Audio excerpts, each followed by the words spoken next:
Challenging times for the new Labour government. Looks as though they're going to have to tighten their belts. Very difficult times for the new Labour government, as we were expecting throughout the election campaign, really. Keir Starmer and Rachel Reeves said over and over again that they wouldn't be raising taxes for working people, as they put it, so national insurance, VAT or income tax. But it remained quite clear that there were still some holes in the budget, and it wasn't clear how they were going to fill those holes. One suggestion, of course, was that the government would have to end up cutting public spending, so cutting its budgets across the major departments. And today, it looks as though they are going to have to do exactly that. They're cutting their budget for modernising the armed forces. So they're cutting their science and research budget from the armed forces. Now, obviously, in a increasingly unstable global environment, that budget is pretty important. It'll be really interesting to see how senior members of the armed forces respond to this news. Over the campaign, Rishi Sunak said that he, if he was Prime Minister again, would have raised defence spending to 2.5%. And Keir Starmer was under huge pressure to do the same thing. He refused to do that. He said that his goal was to raise defence spending to 2.5%, but he would have to wait and see until he got into office to see the state of the books, to see where there was some wiggle room, etc. And it now sounds as though he won't be raising it, and he might actually be cutting it. Now, that is a huge problem because, as we've heard from multiple defence experts, that 2.5% that Rishi Sunak was promising wasn't really enough. 3% was what they were after. So this is going to come as a big, big blow to them.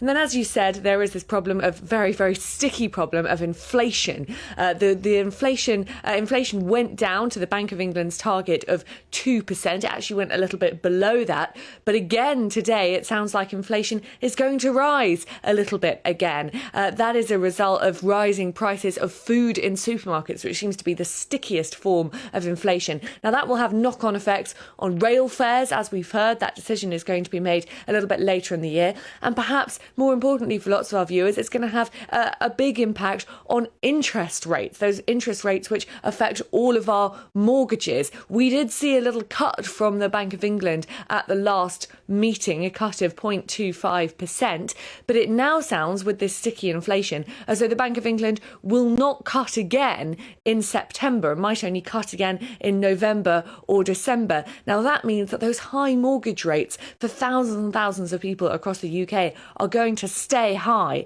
and the cost of living crisis doesn't show signs of abating anytime soon. Well, Olivia, I'll tell you what I think. Just getting back to this defence budget, Starmer knew he wasn't going to put that up. I don't care what anyone says. He will have predicted. He'll have enough experts whispering in his ear and saying this is the situation. He more than implied that, you know, the defence departments were going to get a fair share of money. They were going to be up in the ante. There was going to be new investment with them, bearing in mind the decline they've been in for the last 12 years or so, and it ain't going to happen. And you know what? He knew it wasn't going to happen. That almost verges on lies. Well, I think lots of people would probably agree with you, Eamonn. It's beginning to sound as though over the election campaign, anything that Keir Starmer didn't specifically promise, we cannot rely on. So he said that he wasn't going to raise taxes for working people. He mentioned those 3 taxes, but it now does sound as though he is going to raise plenty of other taxes, some of which, of course, will also affect working people. Working people can be affected by capital gains tax, insurance, etc. And the same thing goes with defence. He was asked over and over again if he would raise defence spending to 2.5%, and he didn't specifically promise that he would.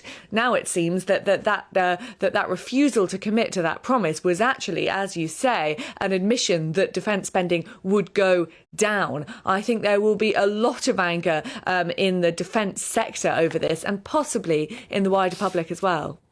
Olivia, thank you very much indeed. Have your say on this morning. Register your views with us. We would love to hear from you because obviously there is a lot to say and a lot to get off your chest. So